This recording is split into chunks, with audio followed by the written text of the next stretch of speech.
अस्सलामुअलैकुम वरहमतुल्लाहि वबरकातुहू। ये मैं बात करूँगा, आज आपको एक वाक़या सुनाऊँगा और वो वाक़या जो है हमारे आज के जो ख़ास तौर पर ये ख़ुद को बड़े आलिम दीन और जो बड़े इस्लाम के पिलर कहते हैं उनके लिए है। और ये वाक़या मैं आपको पंजाबी में बताऊँगा, क्यों पंजाबी में सुनने का इसको ज़्यादा मज़ा है और ज़्यादा समझ है, बेहतर के तरीके से समझ आती है कि असल में इसमें है क्या। तो बात इस तरह है कि एक चरवाहा सी, ठीक है, वो रोज़ दरिया की दूसरी तरफ जो है वो अपनी बकरियाँ चराता था, ठीक है, और सुबह से लेकर शाम तक उसने बकरियाँ चराना। तो उसको किसी ने कहा, मौलवी साहब ने कहा कि इस तरह है कि भाई आप सारा दिन बकरियाँ चराते हो, तो उसके मुलाकात होगी, ठीक है, सॉरी पंजाबी में बता रहा था। अच्छा, उदी मुलाकात होगी उस गाँव दे, तुसीं कह लो उस पिंड दे कह लो मौलवी नाल, ठीक है,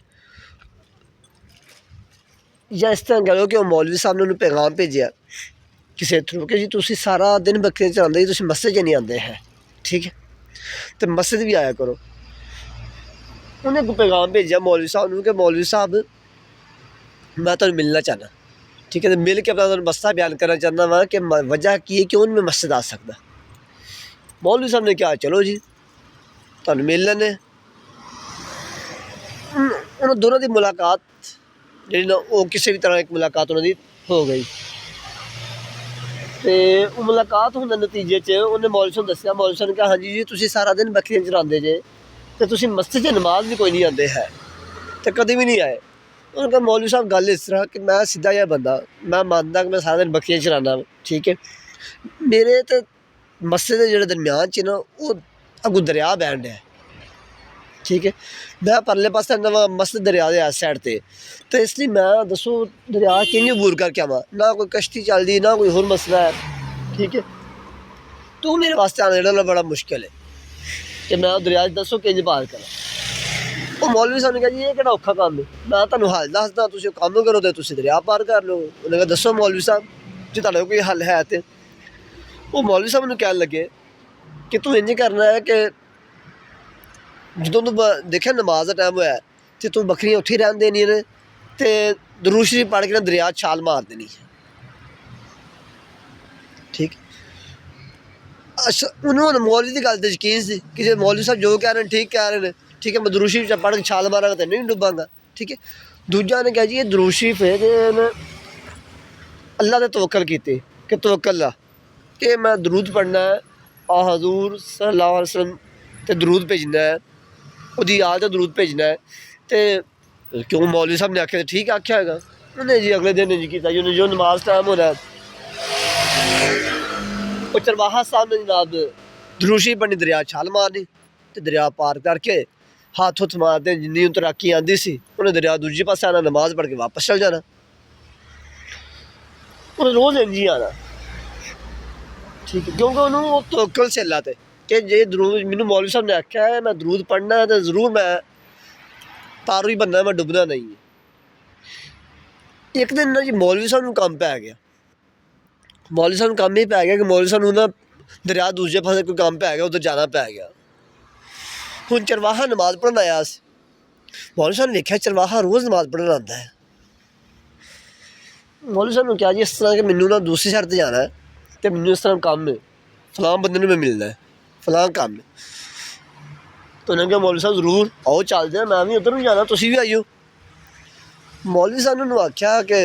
तुर पे मौलवी साहब ने चलो, मौलवी साहब ने कहा रोज़ आंदा मैं भी इन्हें जाना, केह्ड़ा मसला है, दरिया ही बूर करना ना। तो मौलवी साहब जो दरिया के किनारे पहुँचे ना तो मौलवी साहब ने वेखन भी अग्गे तो पानी है, तो मौलवी साहब डर कि मैं छाल किंज मारा तो मैं उधर किंज पहुँचना है। तो मौलवी साहब ने उन्होंने आख्या भी यार ये दरिया है तो पानी बड़ा डूंगा तो मैं डुब जाएगा। उन्होंने कहा मौलवी साहब तुसीं मैनू दस्सिया सी कि दरूद शरीफ पढ़ो छाल मारो तो बस कुछ भी नहीं होएगा, तुसीं दरिया ते पार आई तो मैं रोज़ आ रहा दरूद शरीफ पढ़ के। ना साहब उन्हें दरूद शरीफ पढ़ी, चरवाहे ने उन्हें छाल मारी दरिया च। अच्छा उन्हें क्या मौलवी साहब तो मौलवी साहब ने क्या तो मौलवी साहब ने दरूशी पड़ी मौलवी साहब छाल मारी तो मौलवी साहब दरिया च ते मौलवी साहब डुब्बन ते मौलवी साहब नूं गोते उत्थे मौलवी साहब चीकन ठीक है। वो चरवाहे ने पिछे मुड़ के वेख्या उन्हें कहा मौलवी साहब तो जेह्ड़े चीकां मारदे पे डुब्बन डे ने कि मैनू बचा लो मैनू बचा लो। वो जल्दी ना वापस मुड़िया ते तैरदा जेह्ड़ा ना जिन्ना हून तैरना आंदा सी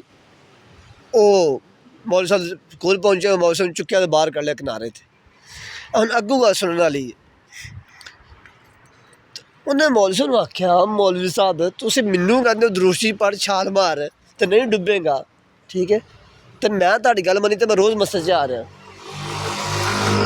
ते तुसीं भी दरूशी पढ़िए ते तुसीं क्यों डुबदे फिरदे हो। तो मौलवी साहब नूं फिर अकल आई ठीक है जेह्ड़े साडे मैं तुहानूं कहा जेह्ड़े साडे अजकल दे आलमे दीन ने जेह्ड़े लोकां नूं मशवरे दिंदे ने ठीक है तो उंदा यह हाल ज़्यादातर दा मौलवी साहब ने कहा भी चरवाहा गल इंज जी सच्ची तेन हकीकत गल दसा मैं तेन क्या दरूशी पढ़ ते छाल मार तो अल्लाह तेरी मदद करेगा ठीक है। तेनों अल्लाह तो यकीन से तेनों अल्लाह का तवक्कल से तो तू दरूशी पढ़ के छाल मार दिंदा ठीक है ना तेन तर्जमंदा ना हो तू छाल मार दिंदा तू पार हो जांदा मैनू सही पूछे तो मैनू अल्लाह ते तवक्कल कोई नहीं मैं तेनों तो कह दिंदा कि छाल मार तेनों कहता है लेकिन मैनू अल्लाह तवक्कल नहीं सी आया मैनू ऐसी मैं छाल मारी तो मैं डुब जाना ठीक है मैनू नहीं सी आया भी मैं दरूशी पढ़ा तो मैं बचांगा तो गल यही इसलिए मैं डुब्बन डया। तो ये गल करने का मकसद सिर्फ इन्ना है कि लोग जी गल सुनो समझन कि अजकल जो साढ़े आलम दीन ने ज़्यादातर वो यही कम करते हैं वो तुहाडे बच्चों नूं या तुहानूं मस्जिद च बुला के ते नारे भी लवांदे ने ठीक है फलां नूं मार दिओ फलां नूं काफर कर दिओ फलां नूं इंज कर दिओ ठीक है तो सब ठीक है तो तुसीं इन्ना चंदा दिओ तुसीं इन्ने पैसे पाओ मस्जिद गल्ले च ते मैनूं एह लिया दिओ तो मैनूं बकरी दिओ तो मैनूं मुर्गी दा गोश्त दिओ तो फलां हो जाएगा तो फलां हो जाएगा ठीक तुसीं जनती हो। लेकिन ये गल मौलवी अपने ते जेह्ड़ा ना वो नहीं लैंदे है ना अपने बच्चों दे लैंदे ने ना अपने बच्चों नूं मदरसे च पढ़ांदे ने जे पढ़ांदे भी ने तो उन्होंने वो किसी अपने मुकाम ते लैके आंदे ने ठीक है तो उन्होंने लेकिन ये सिर्फ उत्थे नहीं पढ़ांदे है उन्होंने यूनिवर्सिटी अच्छी अच्छी यूनिवर्सिटी च पढ़ांदे ने आम तौर पर तुहाडे तो चंदे लैके जेह्ड़े तुहाडे बच्चें दा हक हुंदा है जेह्ड़े पैसे तुहाडे बच्चें पढ़ना हुंदा वा ओह् तुहाडे पैसे बच्चें दे पैसे ना जां तुहाडे पैसे ना उन्हां दे बच्चे पढ़ रहे होंदे ने ठीक है। तो चीज़ ये इसलिए मैं तुहानूं गल कर रहा कि उन्होंने तुहानूं सब कुछ कही जाते हैं क्या काम करो जन्नत मिलेगी अल्लाह राजी होएगा ठीक है लेकिन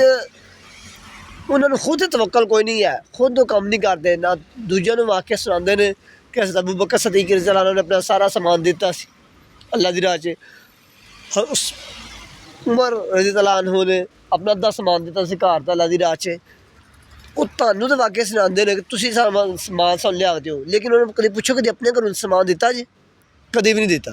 वजह की है वजह है कि सिर्फ तो वाक्य सुनाते हैं ठीक है सिर्फ तुहानूं गल्लां च लिआंदे ने ते कहंदे ने भी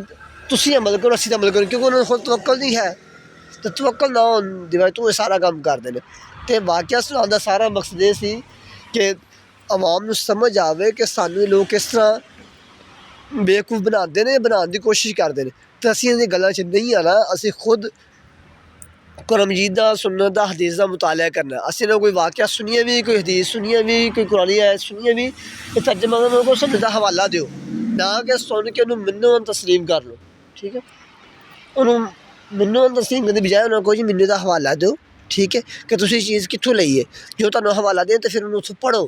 ठीक है। पढ़ के अजकल मोबाइल इस तरह के आ गए हैं कि हर चीज़ तुहानूं विच मिल जाती है पढ़ के तो फिर जेह्ड़ा ना